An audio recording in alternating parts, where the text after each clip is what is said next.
something I learned about human relationships is that it forces me to have to be in the now. Because especially in order for it to be genuine, I gotta be listening to what you're saying and be able to interact with you and not be in my head while you're talking. Especially when you say, "Hey, what did I just say?" I'm like, "Oh, sorry, I was living my own head. I wasn't paying attention." And that's like one of the main things that I've noticed that's different than when I'm just so used to being by myself. Because when I'm by myself, I can dissociate as much as I want. I can live in my own head. I can do pretty much whatever I want up there.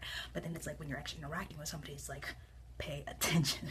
And that's the other thing too about what I feel about human relationships. Is like it's one of the testing grounds of the physical realm. It's like, okay, let's see how well you can control your emotions and do all that stuff when you're by yourself. Well, let's see how well you do that when you're around people. Because oh no, snap, that person just triggered me and this happened, or they looked at me a certain way, it triggers something. Like, and sometimes you realize you have issues you didn't even realize you had until you start interacting with people.